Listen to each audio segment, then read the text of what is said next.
In 1969, a 25-year-old son-in-law of Egypt's president walked into a foreign trading office and asked to speak with someone from Israeli intelligence. He did not lower his voice. He did not use a code word. He asked for it directly, in a public room, as if he were asking for a business appointment. No one does that. Not if they are real. A walk-in this clean, this confident, this unafraid, is usually the first sign of a trap. His name was Ashraf Marwan. His father-in-law had built modern Egypt and spent 2 decades trying to destroy the state he was now offering to help. Within 4 years, the intelligence he carried in his head would sit at the center of the most contested question in modern Middle Eastern espionage. Was he the reason Israel survived a war it never saw coming? Or was he the reason it almost didn't?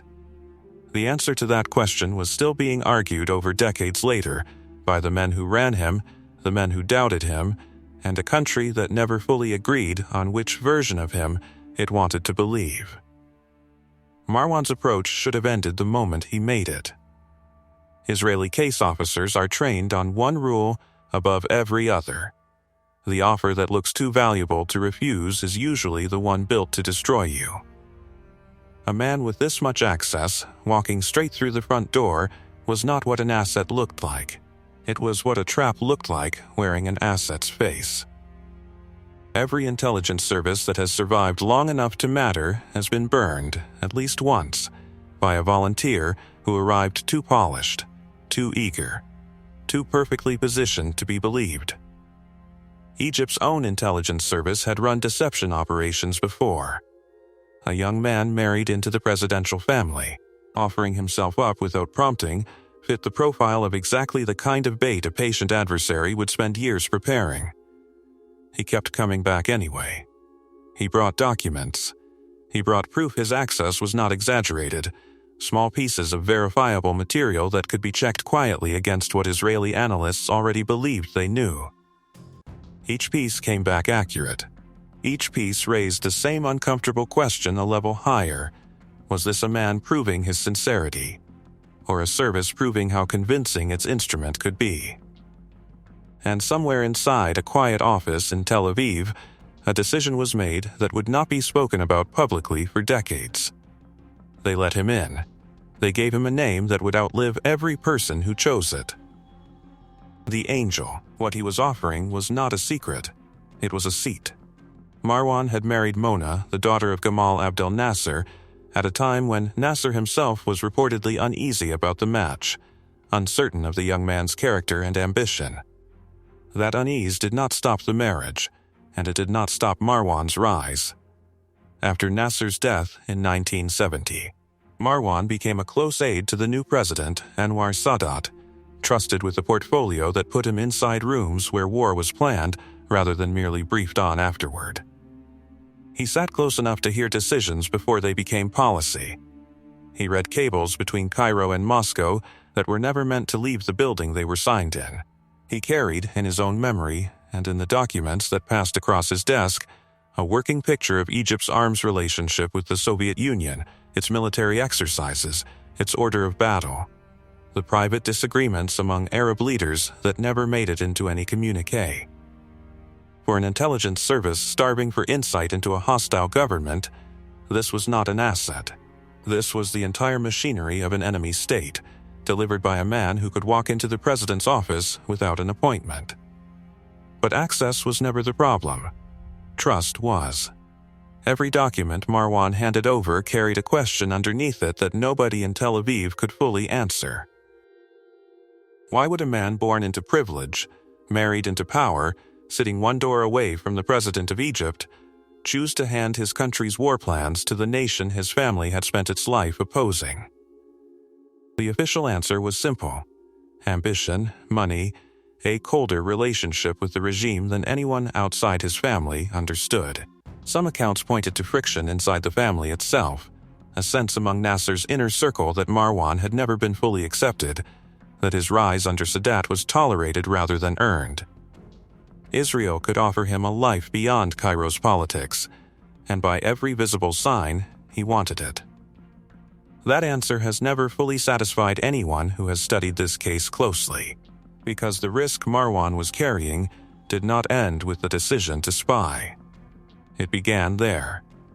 Every meeting with his handler had to happen far from Cairo, in cities where an Egyptian official's travel could be explained by something ordinary: business interests, medical visits, the kind of European trips a man of his wealth and standing was expected to take without anyone asking why.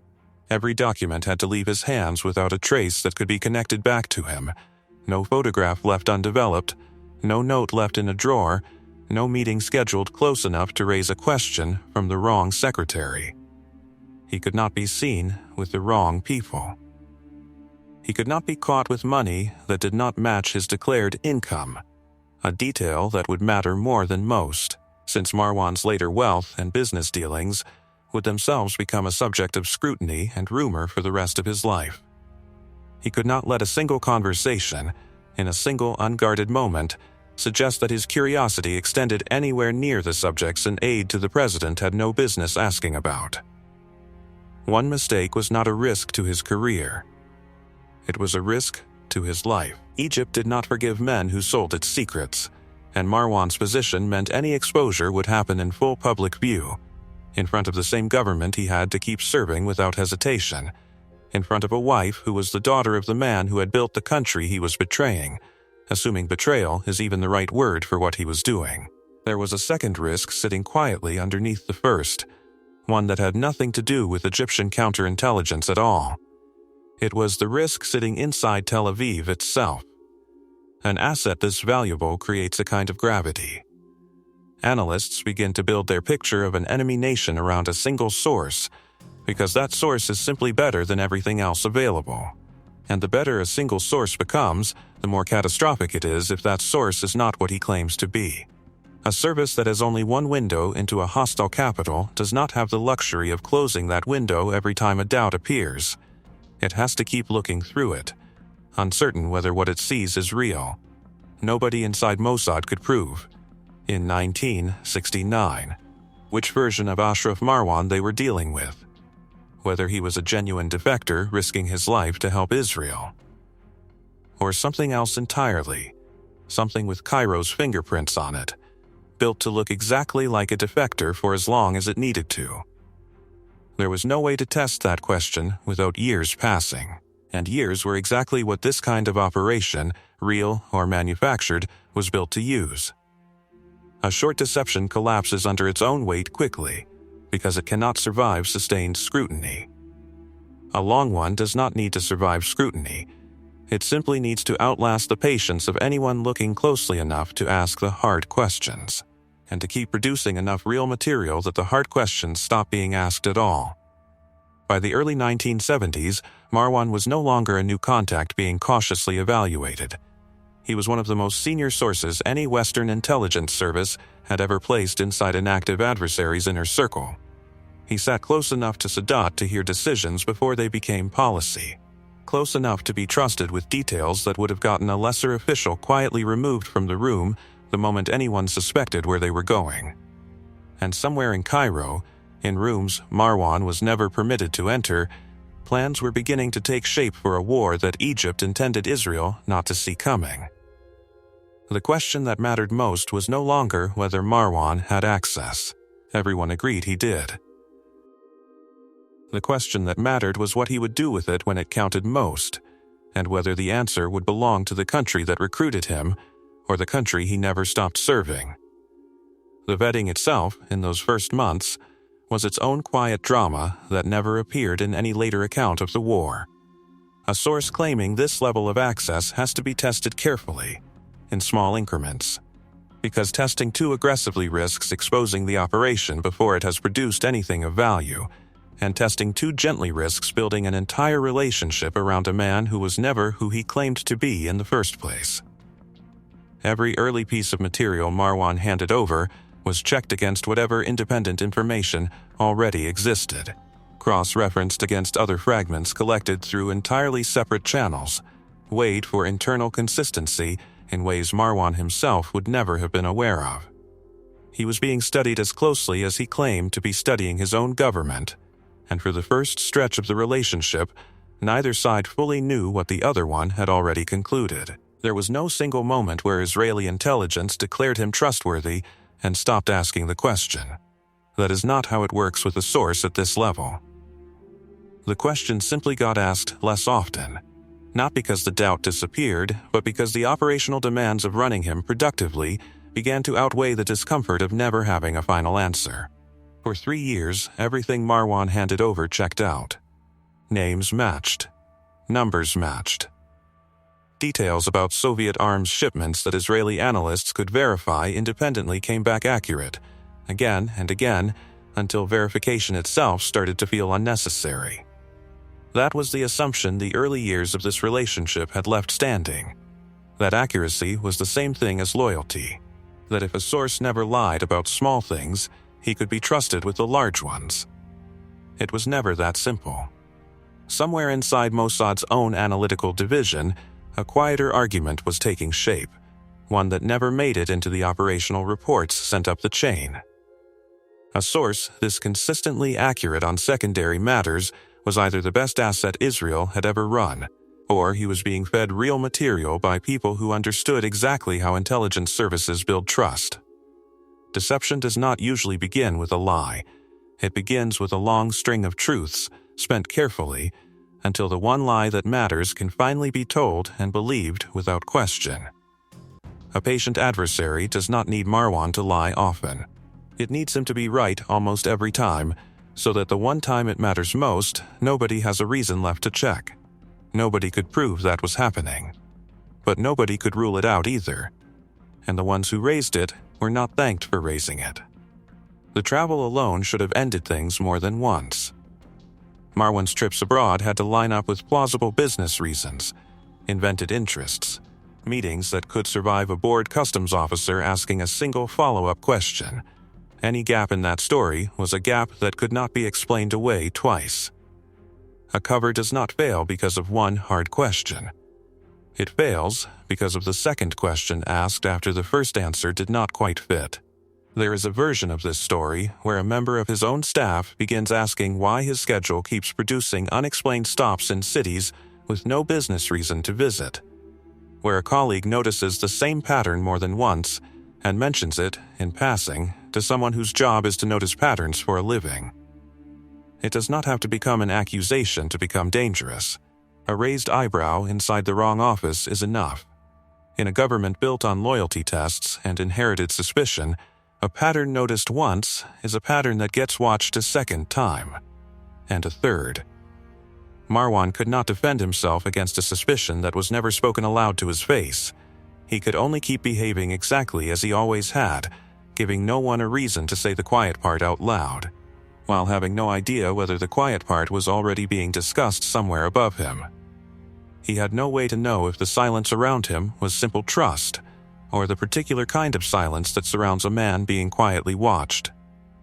This is the cost that never shows up in an intelligence file.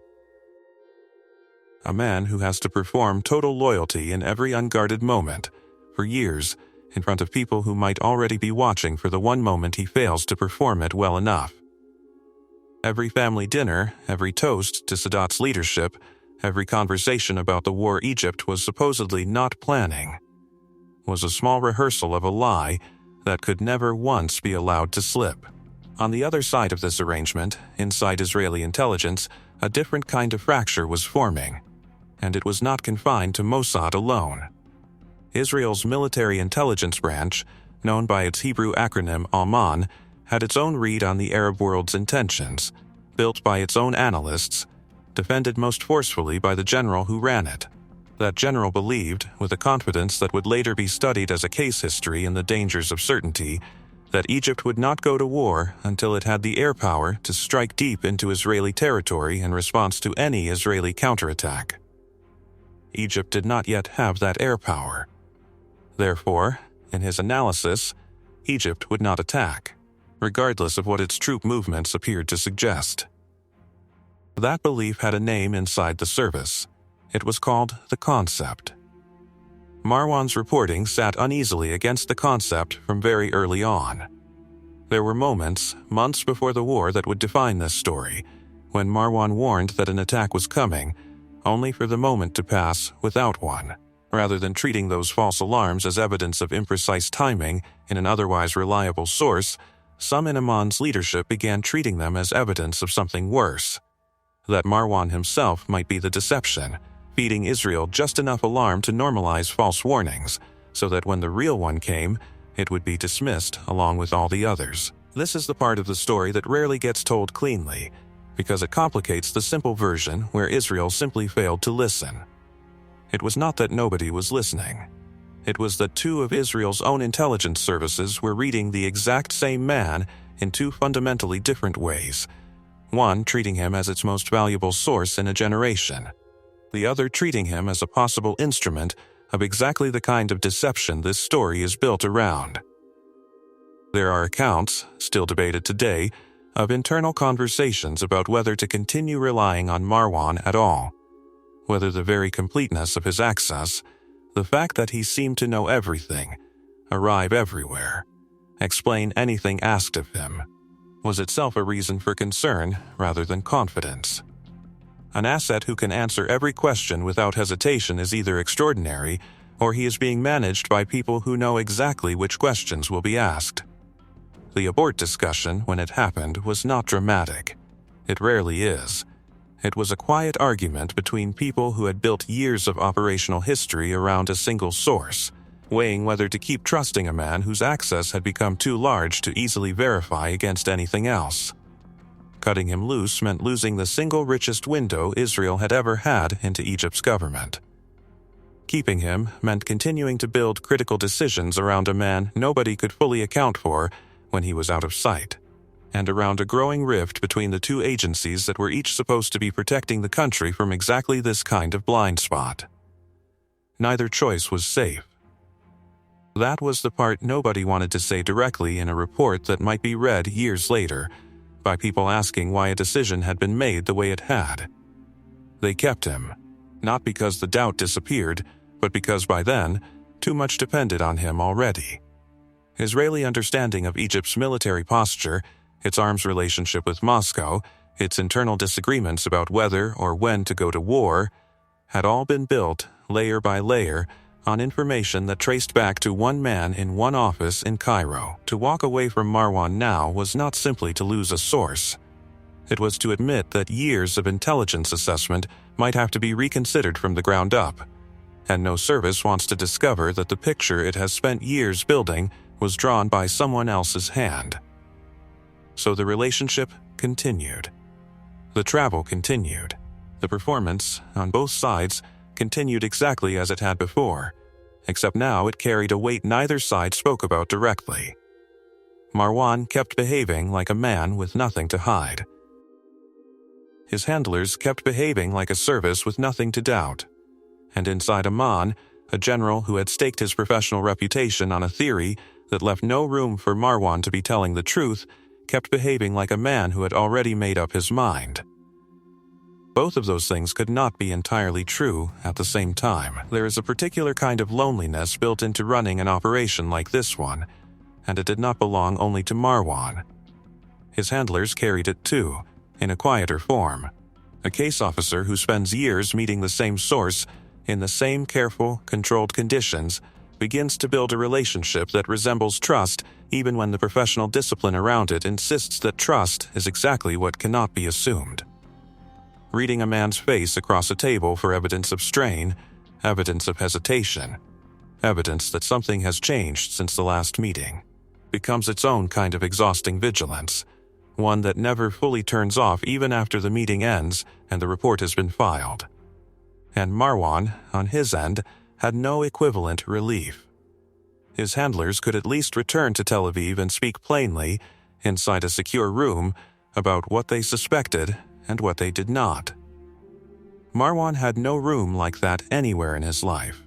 Every space he occupied, his office, his home, the social circles built around his marriage into Egypt's first family, required the same unbroken performance, with no colleague, no friend, no family member permitted to see the version of him that existed in those brief, controlled meetings abroad. Whatever he was, defector or instrument, he carried it entirely alone.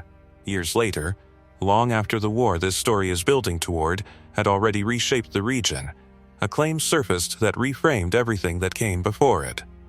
According to accounts that emerged from senior figures inside Egyptian military intelligence, and later amplified in Egyptian media as a matter of national pride, Marwan had never been the vulnerability Israel believed it was running. He had been something closer to the opposite.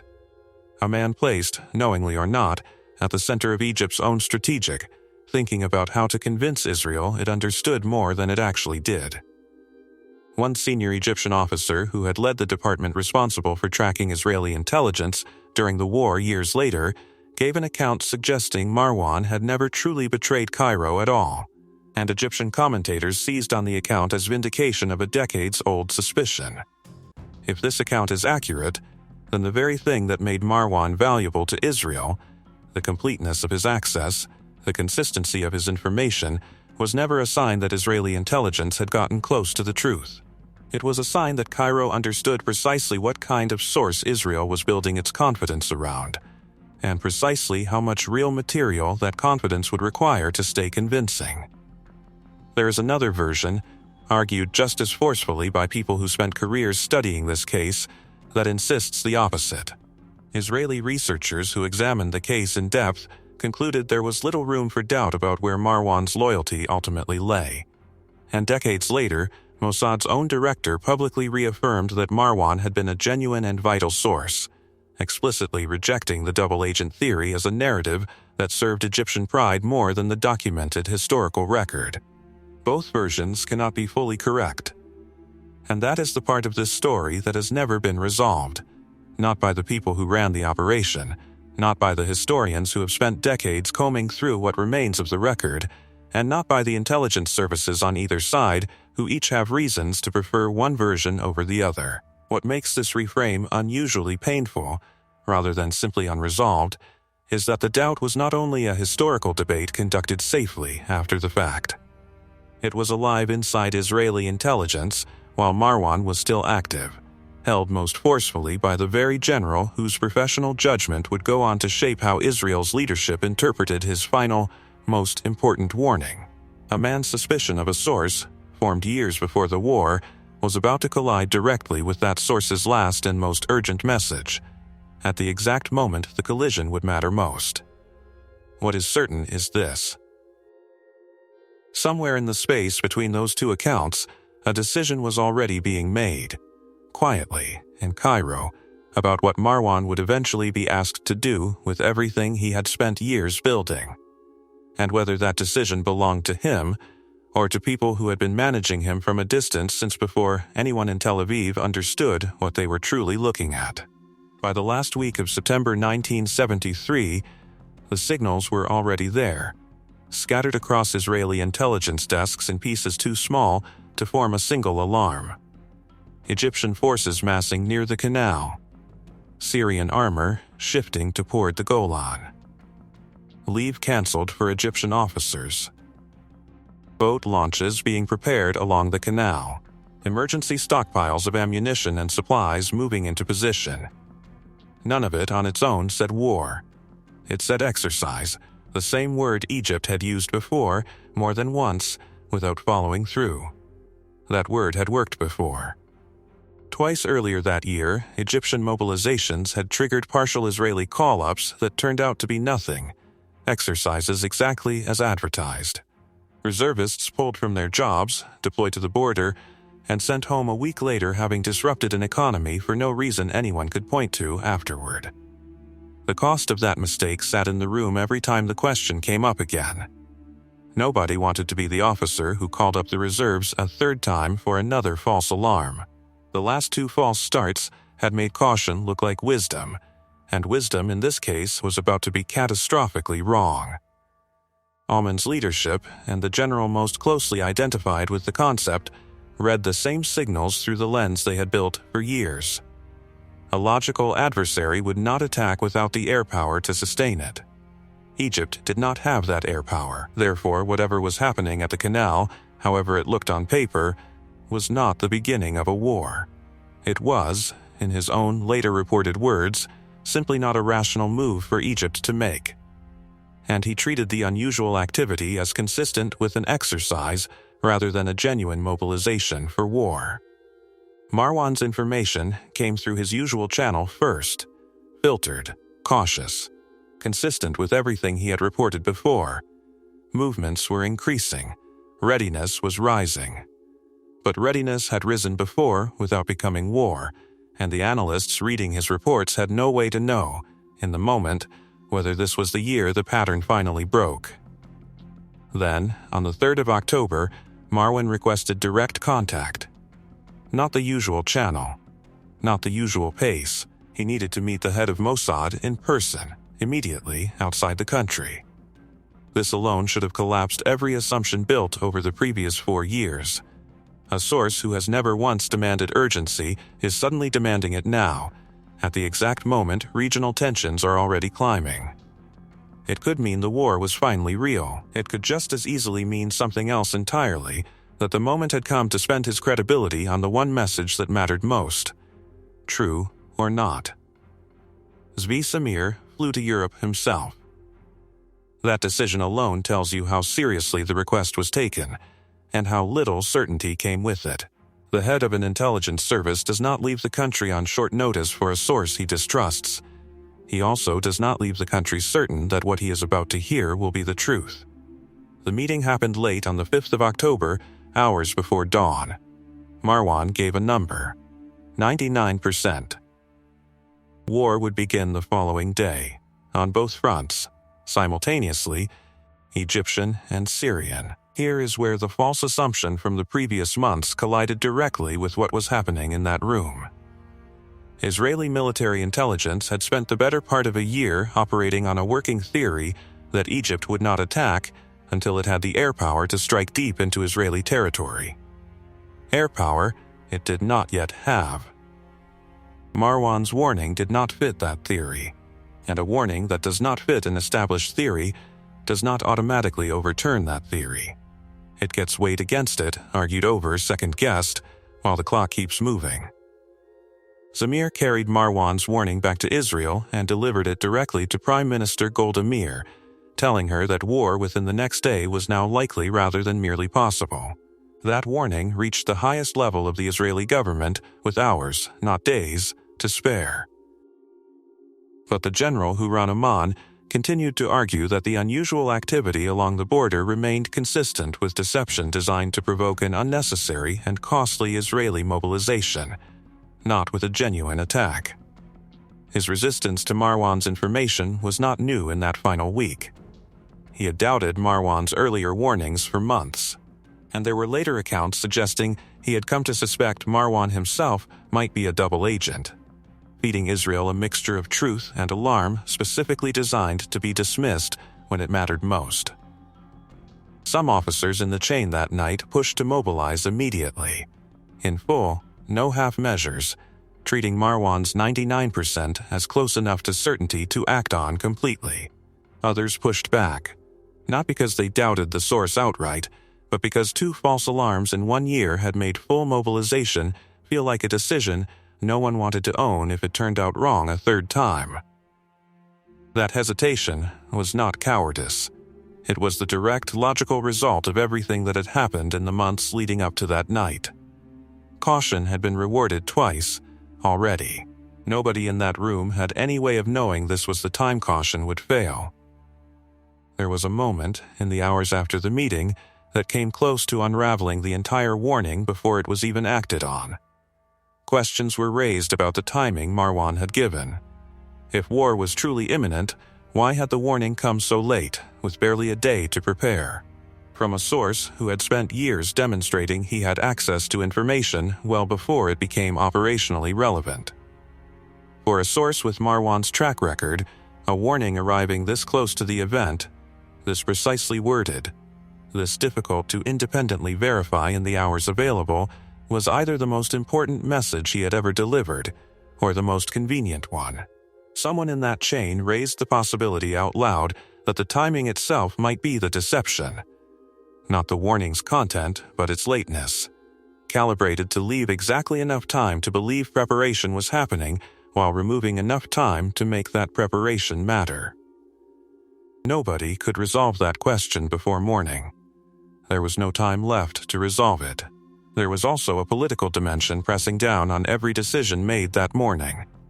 One that had nothing to do with whether Marwan was believed. Israel's leadership was acutely aware that if it struck first, however justified that strike might be militarily, it risked losing crucial diplomatic and material support from allies who would need to be convinced Israel had not started the war itself. That awareness shaped the choice to prepare defensively, rather than preempt with an early strike of Israel's own, a decision that would later be examined as closely as the mobilization delay itself. Partial mobilization was ordered, not full. A compromise built from months of institutional memory that said full mobilization without absolute certainty was its own kind of failure. Reservists began moving toward their units in the hours before dawn, while senior commanders continued arguing over how much of Marwan's 99% to actually believe. For a brief window that morning, there was a strange, false sense of control. Warning had been received. Mobilization, even partial, was underway. Whatever was coming, Israel was no longer sitting completely blind. That feeling did not last as long as anyone in that room needed it to. The war began that afternoon, not the following morning as some had understood the warning to suggest, close enough to Marwan's timeline to validate the warning itself, far enough from full readiness to expose exactly how costly the months of hesitation, the two false alarms, the concept, and the argument over how much to trust one man's timing had truly been. Whether that gap between warning and readiness was an accident of imprecise information, or the exact outcome a patient deception was built to produce remained, in the hours after the first shells landed, a question nobody inside that command chain had the luxury of answering. There is one more detail from that final morning that has never sat comfortably inside either version of this story. Marwan did not deliver his warning from the safety of exile. He delivered it, and then he returned to Cairo, back into the same office, the same household, the same daily proximity to a government that was hours away from launching a war he had just revealed. If he was a genuine defector, that return took a kind of nerve that few sources in the history of modern intelligence have ever been asked to demonstrate. Walking back into the exact building where discovery would have meant a death sentence, on the very day his warning was about to be proven true in front of the people he had just betrayed.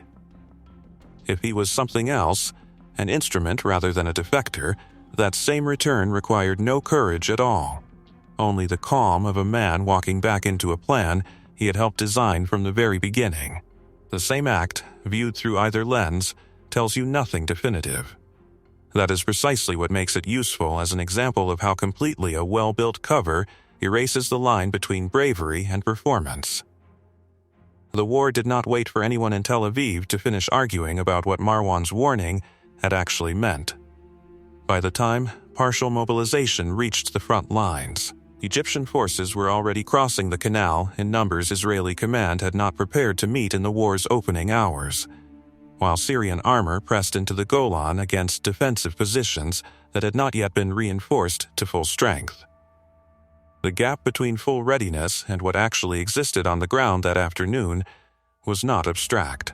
It was measured in units that had not yet reached position, in defensive lines held by a fraction of the strength they were designed for, in commanders executing a response built for a warning that had asked for a full day and received closer to half of one.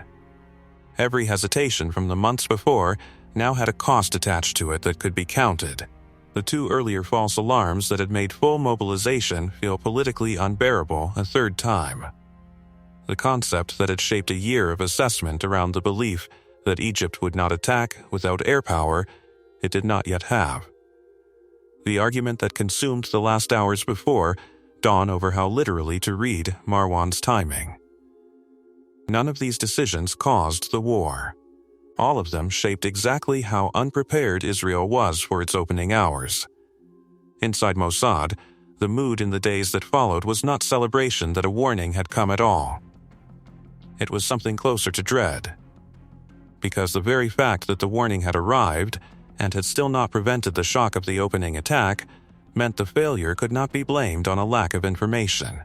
The information had existed. It had reached the right desk, and it had reached the Prime Minister herself with hours still on the clock. It had simply not been trusted enough, soon enough, by people who had every reason, built over years, to hesitate exactly as long as they did, and by at least one man whose professional judgment had already decided, long before that final morning, what kind of source Ashraf Marwan really was. In the months after the war ended, Israel convened a formal commission of inquiry to determine how a country with a source as deeply placed as Marwan could still have been caught this unprepared. The commission's findings were not comforting. It concluded that the intelligence available in the days before the attack had, in fact, provided ample warning. But that warning had been set aside because it did not fit the deeply held assumptions of the officers responsible for interpreting it. The commission placed significant responsibility on the general who had built and defended the concept for the better part of a year, faulting him for clinging to a fixed assessment even as the evidence against it mounted, and for offering political leadership repeated assurances that an attack remained unlikely as late as the day before it began. Its findings led directly to his dismissal from his post, along with several officers beneath him, and to broader reforms intended to force closer coordination between the very intelligence services whose disagreement over Marwan had helped shape the disaster. That dependency did not begin the week before the war. It began years earlier, in the quiet decision to keep trusting Marwan even as doubts about him circulated inside the service. Doubts that were real but never resolved, never fully reconciled between the agencies that held them. Because by then, too much of Israel's picture of Egypt had already been built on what he provided. The rupture between the men at the center of this story did not end with the war either.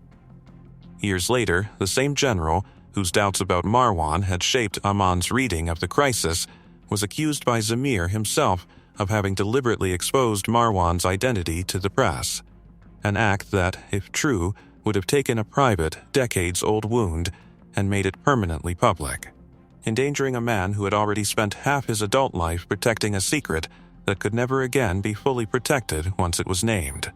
That accusation led to a formal criminal complaint and years of legal proceedings that were ultimately closed without prosecution. But the rift it exposed, between an intelligence chief who never stopped believing in his source and a rival who never stopped doubting him, outlived the war itself by decades. The Commission's findings reshaped how Israeli intelligence structured its reliance on single sources for a generation afterward. An institutional lesson learned at a cost no training exercise could have taught cheaply enough. Officers who had championed Marwan's information above all other sources carried the weight of that reliance for the rest of their careers, whether or not the information itself had ultimately been honest. The war's political aftershocks reached the very top of the Israeli government, and within a year, the Prime Minister who had been told, with barely a day's notice, that war was almost certainly coming, was no longer in office. And the deepest consequence was one that could never be fully closed. Whether Marwan had been a genuine defector whose final warning came too late to matter as much as it should have, or an instrument of a deception built patiently over years to end in exactly this outcome, remained a question the war's outcome did nothing to resolve.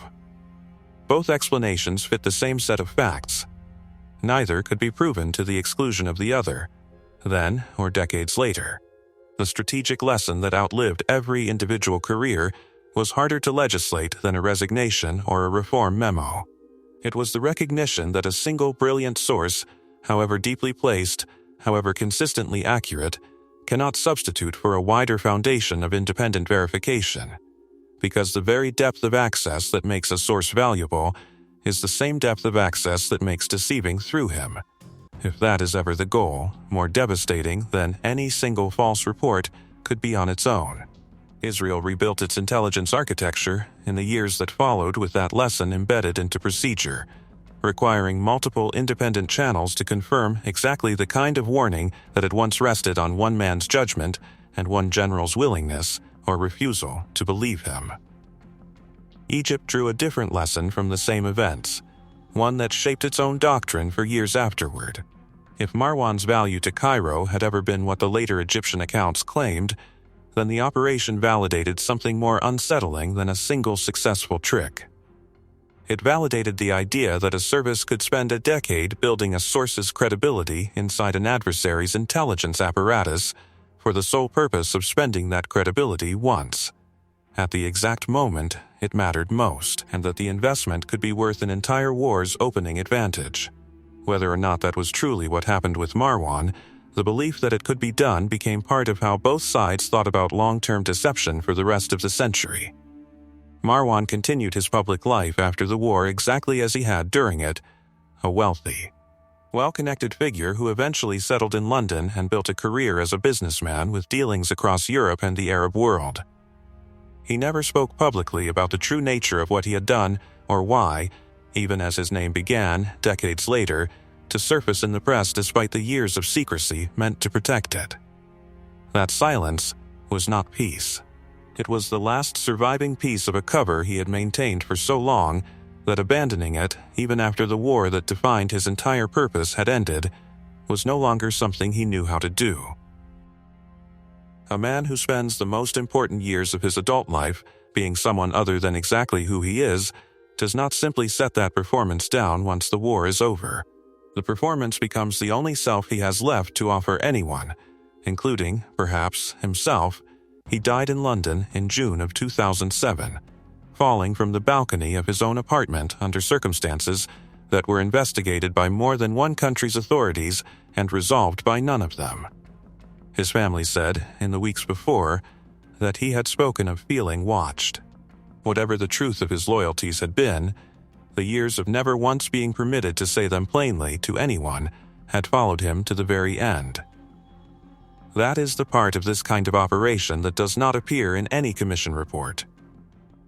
Not the war it shaped, but the person left standing afterward, permanently unable to return to a life that was ever fully his own, and permanently unable to give a final, settled answer to the one question everyone who has studied this case still wants him to answer. Every intelligence service that has ever run a source at this level has to accept the same trade before the first meeting even happens. The more valuable a man becomes, the more completely he has to disappear into a version of himself built for other people's benefit, and the less possible it becomes, years later, to know where that built version ends and the real one begins, sometimes even for the man himself. This case did not happen in isolation. It sits inside a much older pattern, the deliberate use of a trusted source's credibility as the actual weapon, built slowly over years, so that a single moment of controlled information could shape a war before the first shot was fired. The cases that built that method are not sitting in any public archive.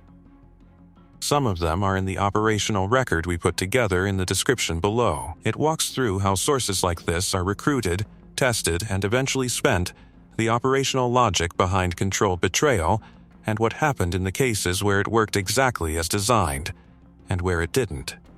The link to the ebook is in the description. If you have your own theory on which version of Ashraf Marwan is closer to the truth, the loyal defector or the patient instrument of deception, say so in the comments.